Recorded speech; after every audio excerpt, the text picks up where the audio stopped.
A princípio, a gente descreveu aqui a tabela dos materiais que foram utilizados. A pilha materiais de 1,5 volt, fio... que foi aqui? Materiais, o fio esmaltado, que a gente tirou do transformador. Aço silício a gente utilizou no núcleo da bobina. Um isqueiro para retirar o esmalte das pontas do fio esmaltado. Cola para prender as espigas. Cano de PVC para enrolar em volta e um arco de serra para cortar o cano. Então aqui a gente escreveu, tem imagem do transformador, ainda a gente não tem retirado o fio esmaltado, o aço silício laminado, que a gente tirou também do autotransformador, utilizando cola instantânea, de acordo com cada volta que a gente ia dando, a gente ia prendendo com a cola, cano de PVC, que a gente enrolou a bobina em volta, e método e confecção da bobina. Então, no início, a gente retirou o fio esmaltado do transformador, foi enrolando em volta do cano de PVC e passando a cola instantânea. Em seguida, quando a gente concluiu as 76 voltas, a gente queimou as pontas e fez a alimentação da bobina. Com a alimentação da bobina, depois de a gente ter feito os testes que a gente vai comentar aí nos resultados, confecção do núcleo, que a gente foi pegando as lâminas de aço silício e preenchendo o interior da bobina até que não houvesse mais espaço para colocar outra lâmina. Aí aqui tem as características da bobina, que é com o nosso querido Pinho. Isso. Aí está o número de espiras, o diâmetro da bobina, comprimento, largura, altura do núcleo, a permeabilidade no vácuo e a permeabilidade do aço silício. Aí embaixo estão os cálculos para a indutância com núcleo de ar e com de aço silício, certo? Pode ser. Aí mostra os cálculos, o experimento, o resultado como foi com o núcleo de ar, que no caso não houve atração do précon e gerou um campo.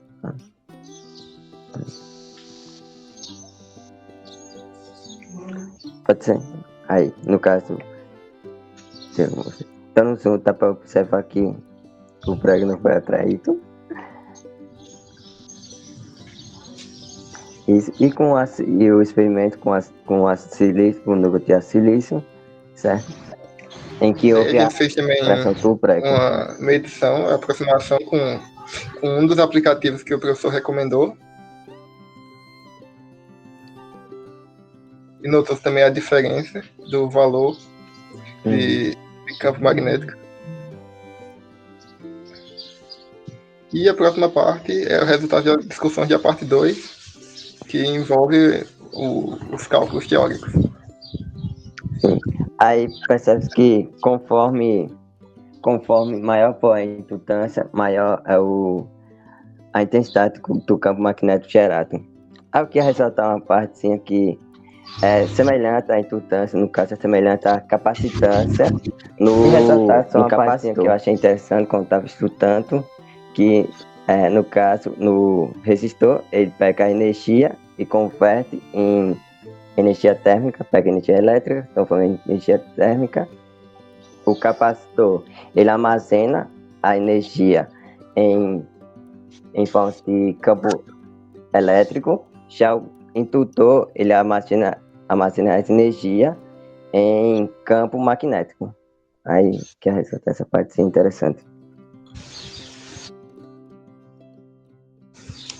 E para finalizar, as considerações finais, mais uma vez, a gente quer de fundamental importância trabalhos práticos como esse para aproximar a gente da prática, depois de receber uma fundamentação teórica. E é isso. Dúvidas? Aí a gente O seu ingressou a complemento, análise livro. de circuito do Polestar. Ok, show de bola. Parabéns, pessoal. Bem interessante. Alguém tem alguma pergunta?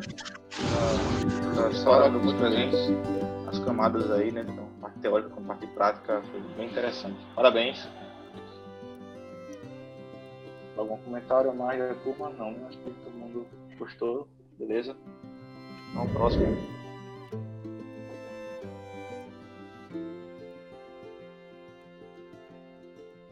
Primeiramente, bom dia. A nossa equipe é constituída por Saulo José, Antônio Marcos e José Danilo, e a gente vai explicar um pouquinho sobre a experiência da Eletroímã. Então, aqui a apresentação da grupo, vamos fazer uma introdução. O que a gente fez, que foi calcular a indutância, é meio que uma continuação do experimento anterior do eletroímã. Só que agora a gente tem dados quantitativos para poder analisar a situação. Então, podemos passar aqui para os materiais e métodos, que foi já do primeiro experimento. A gente manteve os mesmos materiais, por falta de poder pegar algo melhor. Falta de dinheiro. Aqui foi os materiais que utilizamos. Foi bem simples, deu para... O André vai fazer agora a explicação sobre a montagem e eu vou dar uma explicação sobre a teoria. E depois vamos falar sobre os resultados. Eu peguei o prego de 3 milímetros, aí enrolei o fio, o cobre, fiz a bobina de, acho que foi 2,5 cm, não foi solo de comprimento. Foi. Deixa eu colocar aqui na tabela. Pronto. 2,5 cm e raspei peguei uma lixa aqui em casa, raspei as pontas e coloquei na pilha de 1,5 V. Experimento. Aí temos aqui a tabela que explica como foi os dados que conseguimos no experimento. Pronto, fizemos 30 voltas, que ontem tinha falado. Calculamos um pouco da área da seção transversal da bobina, que foi o prego que utilizamos. Como o prego tinha um diâmetro de 3 milímetros, a gente já chegou aqui à área. Temos também as dados aqui a permeabilidade magnética no meio e a largura da bobina, que foi o tamanho do prego que foi utilizado. O tamanho das voltas no total. Como o experimento era calcular a indutância para poder ter dados quantitativos, utilizamos a forma a seguir, que está aqui embaixo. Foi n ao quadrado vezes coeficiente de permeabilidade meio, área e a largura. Aí na parte dos cálculos foi o seguinte: primeiro calculamos para os dois casos, um com núcleo de ferro, que foi o prego, e um sem o núcleo de ferro, que já foi com ar. Só fizemos remover o prego e deixamos a bobina do jeito que estava. E encontramos esses valores aproximados aqui. O primeiro foi na casa de 1000 henries, que foi com núcleo de ferro, foi esse valor encontrado. E com o núcleo de ar já deu muito menor do que o valor anterior. Pode ver aqui, já na casa de mais do que 1000, menos que 1000 na verdade. Então anotei esses dados aqui na nossa tabela 3, que foi a tabela das indutâncias. E para poder comparar um pouquinho esses resultados, fizemos a única relação entre a indutância calculada com o núcleo de aço e a indutância calculada com o núcleo de ar. E deu que a indutância com o núcleo de aço ele é 8.000 vezes maior do que a indutância com o núcleo de ar. Aí, o que isso vai implicar no nosso trabalho? Deixa eu colocar aqui embaixo. Pronto, quando temos aqui um meio ferro, a coeficiente de permeabilidade do meio vai ser o quê? Vai ser maior. Então, a capacidade de gerar esses fluxos, gerar um fluxo magnético maior vai ser maior. E quanto maior o nosso fluxo magnético, maior será o campo e, consequentemente, a força magnética que esse ímã vai ter. Vamos dizer assim, potência dele. No caso que a gente teve sem um núcleo magnético, apenas com ar, o coeficiente de permeabilidade do meio era muito menor, ou seja, ele não conseguia gerar um fluxo tão grande, já que a indutância é diretamente proporcional ao fluxo, e, consequentemente, ele não tinha nem força para poder levantar o material metálico. Com essas comparações que a gente pode observar um pouquinho melhor a diferença entre eles, das quantitativas. O resultado do experimento, o prego que antes não conduzia, passou a conduzir e a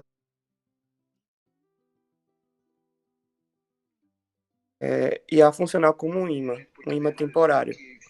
Como mudamos o núcleo da nossa bobina, aumentando ou diminuindo a indutância, vai modificar também, vamos dizer assim, a potência do eletrônico formado. Já que, como já foi explicado anteriormente para o professor, a indutância se for um senso o ideal, ele vai ser igual ao fluxo concatenado dividido pela corrente, ou seja, diretamente proporcional ao fluxo. Então, a indutância dá uma ideia de quão poderoso vai ser o nosso ímã, quão poderoso vai ser o campo magnético gerado pelo nosso finais. Por favor, Danilo. A conclusão da experiência é muito importante para observar alguns fenômenos físicos, além de favorecer o conhecimento do magnetismo. A experiência do eletroímã pode, de forma simples, demonstrar um dos princípios básicos do eletromagnetismo, a lei de Ampère, além de também mostrar um dos efeitos práticos, como o desenrolar do experimento. Por ser uma experiência simples, pode ser feita no ambiente de qualquer residência. O único problema que pode ser encontrado é a dificuldade de encontrar os materiais. Todos os dados conquistados nesta prática foram totalmente aproveitados. Foi oferecido pelo professor Sérgio já aos alunos. É isso.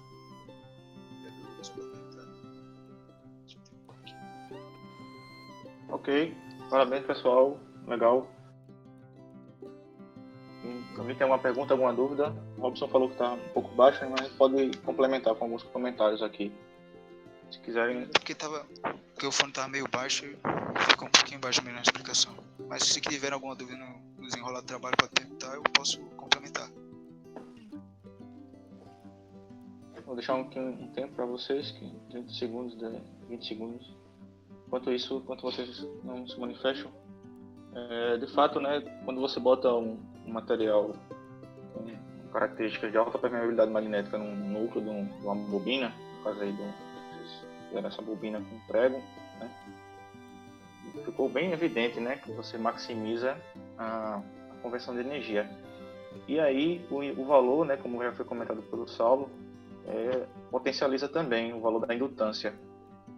De fato, quando você vai ter um material com o núcleo preenchido com algum material ferromagnético, por exemplo, essa vai ser a essência de um transformador. Então, quando vocês observarem, né, nos modelos de um transformador, a indutância de dispersão e a indutância de magnetização, como eu comentei anteriormente, vocês vão perceber que a indutância de magnetização, que fica no núcleo do transformador, ela é muito maior, mas muito maior do que a indutância de dispersão que vai estar associada nas bobinas, né, nos terminais de conexão da entrada, do primário ou da saída do transformador, certo? E isso vocês podem evidenciar aqui, ó. Deixa eu compartilhar rapidamente uma tela aqui para vocês.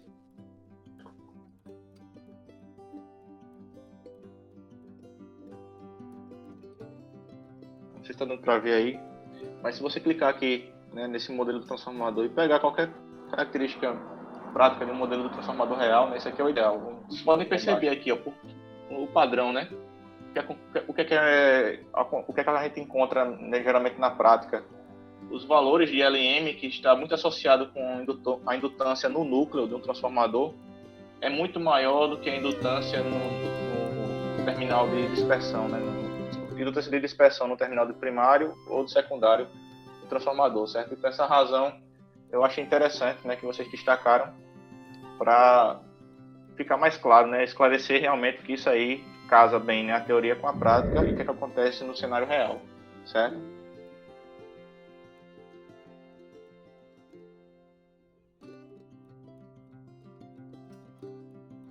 Bom dia a todos, dessa vez sem voz de Google.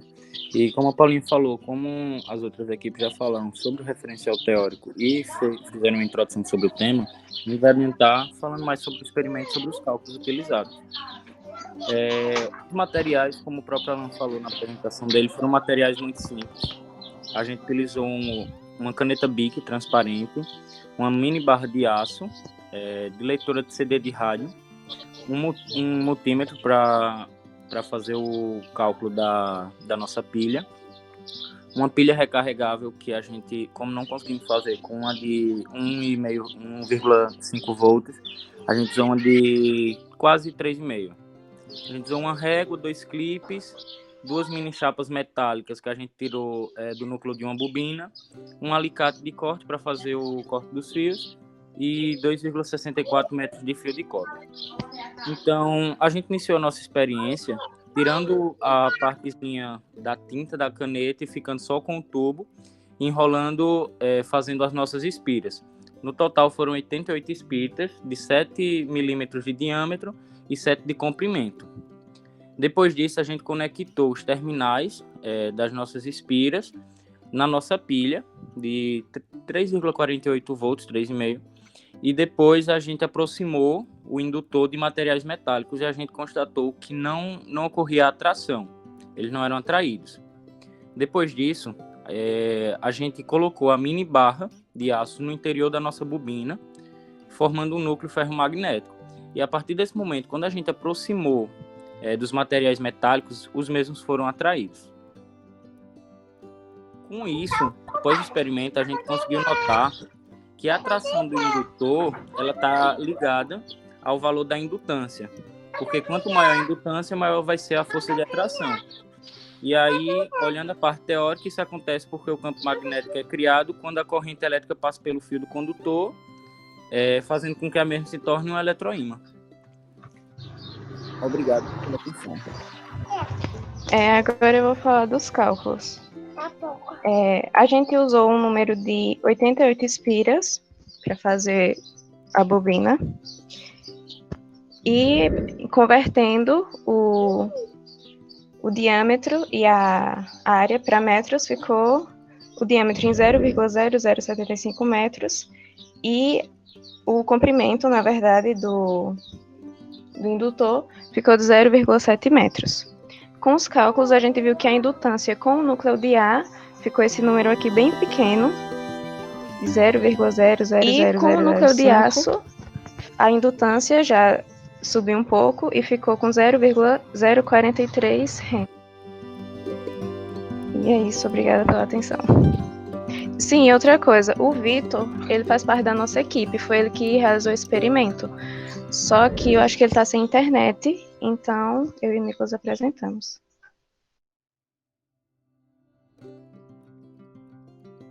Ok, show de bola. Parabéns, pessoal. Tem uma pergunta? Uma apresentação?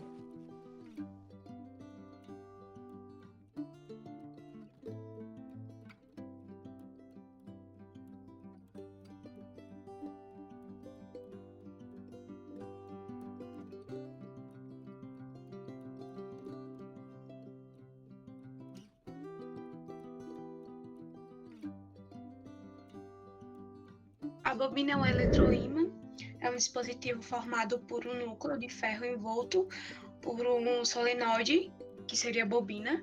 Quando uma corrente elétrica passa pelas aspiras da bobina, cria-se um campo magnético, o qual faz com que os ímãs elementares do núcleo de ferro se orientem, ficando assim imantados e, consequentemente, com a propriedade de atrair outros materiais ferromagnéticos. E agora o Gilmar vai explicar um pouco dos métodos e do experimento e o resultado. Bom dia.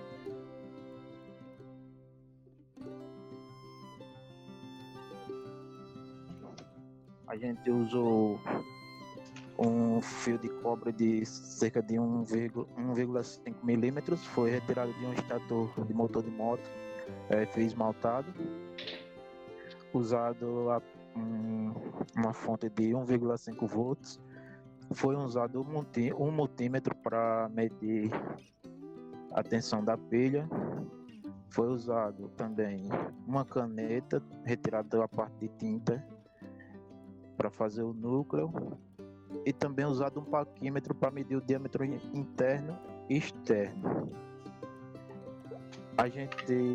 Eu comecei a enrolar fazer a bobina.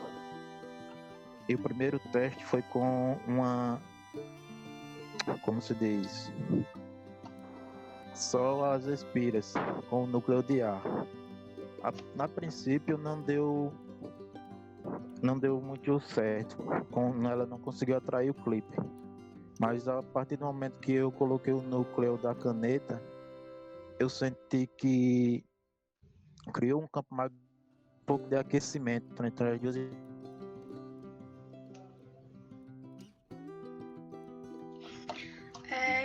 esses foram os resultados. Os cálculos também com o núcleo de ar e com o núcleo de aço.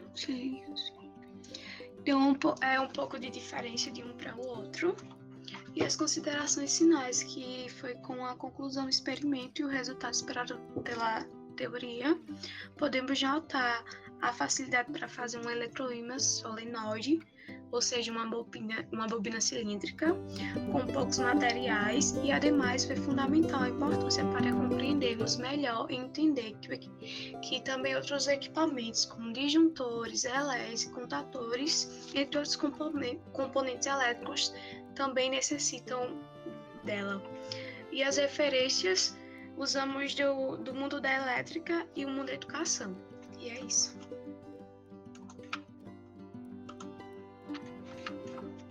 Ok. Parabéns, pessoal. Gostei da apresentação. Sinta. Alguém tem uma pergunta? Uma dúvida? Não. Podemos passar para a próxima?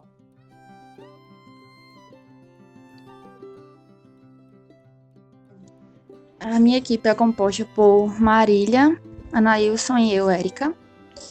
Eu vou falar um pouco aqui desse resumo, que Joseph Henry foi um físico norte-americano que deixou importantes descobertas na área da eletricidade e do magnetismo. Uma das maiores contribuições de Henry para a ciência foi a indução eletromagnética, que foi descoberta em 1831, quando construiu eletroímãs. O eletroímã é um dispositivo formado por um núcleo de ferro envolto por um solenoide, que é a bobina, e quando uma corrente elétrica passa pelas espiras da bobina, cria-se um campo magnético, o qual faz com que os ímãs elementares do núcleo do ferro se orientem, ficando assim imantado e, consequentemente, com a propriedade de atrair outros materiais ferromagnéticos. O fato de ter o núcleo, a barra de ferro, no interior da bobina, gera um campo magnético muito intenso, e devido a essa propriedade, os eletroímãs têm muitas aplicações. Dentre elas, podemos destacar nos motores, nas campainhas, nos telefones, na indústria de construção naval e no guindaste eletromagnético. Pode descer, Maria. Aqui. Para que Aí parte? tem... Não, só vou citar que a gente colocou algumas características da indutância, que elas são determinadas pelo formato, pelo diâmetro. Aí falamos também sobre os tipos de indutores. Aí tem os materiais que a gente utilizou. A gente utilizou um prego 15 por 15. Utilizamos um fio de cobre esmaltado, 34 centímetros. Grampos, que foram alguns para serem atraídos.